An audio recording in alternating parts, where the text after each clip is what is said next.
সকালে ঘুম থেকে উঠে তাড়াহুড়া করে প্রতিটা সদস্যের জন্যই নাস্তা তৈরি করতে হয়।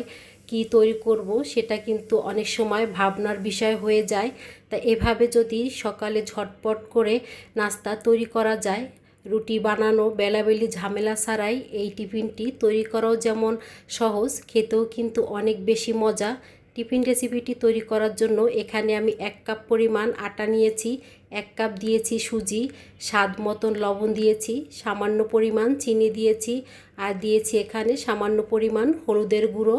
হলুদের গুঁড়োটা হচ্ছে সম্পূর্ণ অপশনাল, এখানে আপনারা চাইলে হলুদের গুঁড়োটা দিতে পারেন অথবা হলুদের গুঁড়োটা স্কিপ করেও এই নাস্তাটি তৈরি করে নিতে পারেন। তা প্রথমে আমি সব উপকরণগুলো আটা সুজির সাথে ভালো করে মিশিয়ে নিয়েছি। এখন এখানে আমি পরিমাণ মতন পানি দিয়ে ব্যাটার মাখিয়ে নিচ্ছি। সবচেয়ে মজার কথা হলো আজকে আমি এই টিফিন যেভাবে তৈরি করেছি, এভাবে তৈরি করলে যে সকালে টিফিন খেতে চায় না সেও দেখবেন এই টিফিনটি দেখলে তার লোভ লেগে যাবে, সে চেয়ে চেয়ে খাবে।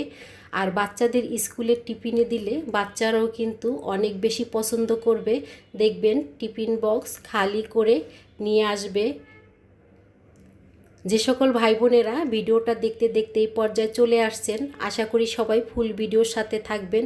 আর ফুল ভিডিওটি দেখলেই বুঝতে পারবেন আজকের টিফিন রেসিপিটি আমি কিভাবে তৈরি করেছি আর খেতে কতটা মজা হবে।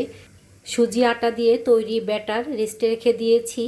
বাটিতে 2টি ডিম ভেঙে নিয়েছি, দিয়ে দিচ্ছি পরিমাণ মতন পেঁয়াজ কুচি, ঝালের জন্য দিয়ে দিচ্ছি কাঁচামরিচ কুচি, ধনিয়া পাতা কুচি, পরিমাণ মতন লবণ। এখন আমি কাঁটা চামচ দিয়ে ডিমটাকে ভালো করে ফেটিয়ে নিব। বিশেষ করে বাঙালির প্রতিটা ঘরে ঘরেই সকালে ঘুম থেকে উঠে রুটি পরোটা অথবা ডাল ভাজি, আবার কেউ চা দিয়েও খেতে পরোটা অনেক বেশি পছন্দ করেন। তবে একঘেয়েমি খাবারগুলো একটু মাঝে মাঝে পরিবর্তন করা উচিত, আর পরিবর্তন করলে দেখবেন ঘরের সবাই অনেক বেশি পছন্দ করবে এবং নিজের কাছেও কিন্তু অনেক ভালো লাগবে। তাই ফ্যাটানো ডিম আমি ভেজে নিচ্ছি, আর এই ডিমটাকে একেবারে সফট রেখে ভেজে নিব। এই ডিম দিয়ে আমি কিভাবে আজকে এই টিফিনটি তৈরি করছি দেখার জন্য আশা করি সবাই ফুল ভিডিওর সাথে থাকবেন। এভাবে একবার টিফিন রেসিপি তৈরি করে দেখতে পারেন, খেতে কিন্তু দারুণ লাগে। সত্যি যে একটা খাবে সে আরেকটা চেয়ে খেয়ে নিবে, এতটা মজা হয়। আর সকালবেলা হেলদি খাবারগুলো খেতে কিন্তু সবার কাছেই কম বেশি ভালো লাগে।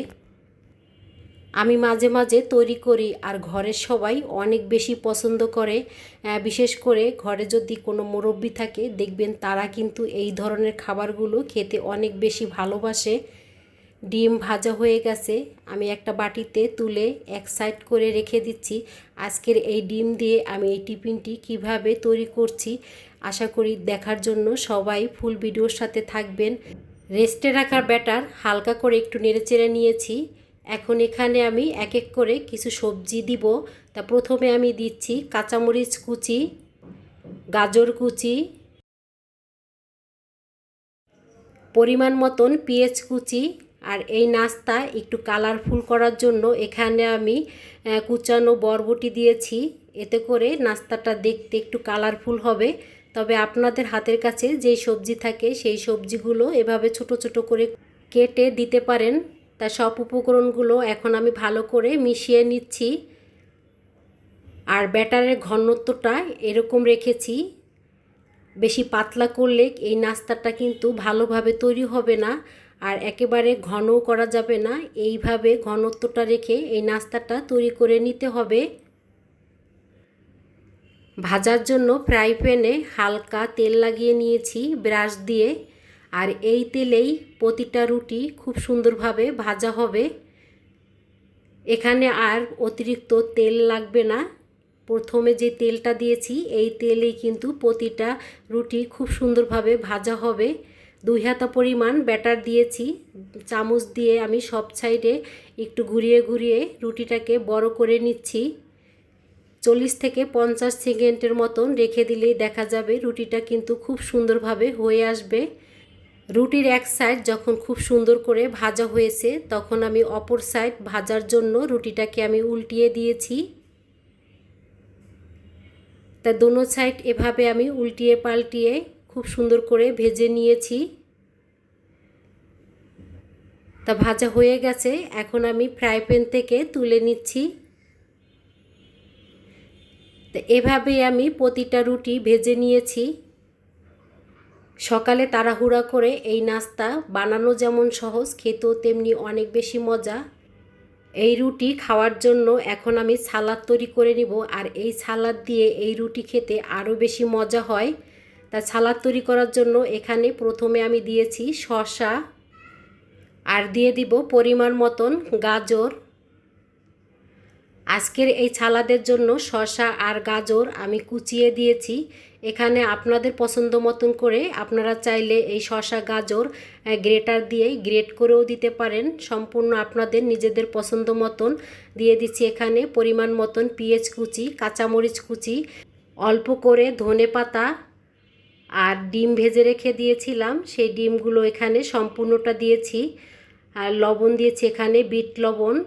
ঝালের জন্য এখানে আমি কালো গোলমরিচের গুঁড়ো দিয়েছি, আপনারা চাইলে এখানে চিলি ফ্লেক্স দিতে পারেন। আর এখন আমি দিয়ে দিচ্ছি এখানে টক দই। টক দই থেকে পানিটা ঝরিয়ে নিয়েছি। এখানে 1 কাপ পরিমাণ আমি টক দই নিয়েছিলাম, তার পানিটা ঝরানোর পরে টক দইয়ের পরিমাণটা এতটুকু হয়েছে, তা সম্পূর্ণটা এখানে আমি দিয়েছি। এখন আমি চামচ দিয়ে ভালো করে নেড়ে চেড়ে নিচ্ছি। আর এভাবে যদি এই নাস্তাটা খাওয়া হয় দেখবেন ভাই বোনেরা এতটা মজা লাগে। আপনি একবার যদি এভাবে তৈরি করে খেয়ে দেখেন, আমি বলবো আপনি মাঝে মাঝে এভাবেই কিন্তু এই নাস্তাটা তৈরি করতে যাবেন। এখন এখানে আমি একটা রুটি নিয়েছি, আর রুটিতে আমি দিয়ে দিচ্ছি এখানে টমেটো সস। আর টমেটো সসটা সম্পূর্ণ অপশনাল, এখানে আপনারা যদি পছন্দ না করেন সেক্ষেত্রে স্কিপ করতে পারেন, তবে টমেটো সসটা দিলে খেতে ভালো লাগে। এখন আমি উপর দিয়ে সালাডটা দিয়ে দিচ্ছি। এখানে যেহেতু ডিম আছে, গাজর আছে, শসা আছে, মানে সব ধরনের উপকরণগুলো আছে, আর খেতে কিন্তু অনেক মজা লাগে সত্যি। একটা হেলদি এবং টেস্টি সকালের ব্রেকফাস্ট হতে পারে। আপনি যদি এভাবে তৈরি করে খেয়ে দেখেন তাহলে বলতে পারবেন যে খাবারটা কতটা মজা ছিল। যে একটা খাবে সে আরেকটা চেয়ে খাবে, এই নাস্তাটা এতটাই মজা। তাই সেমভাবে আমি আরেকটা বানিয়ে দেখাচ্ছি। আজকের এই টিফিন রেসিপিটি আপনাদের কাছে কীরকম লেগেছে? রেসিপিটি যদি ভালো লাগে চ্যানেলটি সাবস্ক্রাইব করে চ্যানেলের পাশেই থেকে যেতে পারেন এভাবে নিত্য নতুন রেসিপি দেখার জন্য। আজকের মতন এই পর্যন্ত, আবার দেখা হবে নতুন একটা রেসিপিতে। সে পর্যন্ত আল্লাহ হাফেজ, আসসালামু আলাইকুম। সবাই ভালো থাকবেন, সবাই সবার জন্য দোয়া করবেন। কেমন?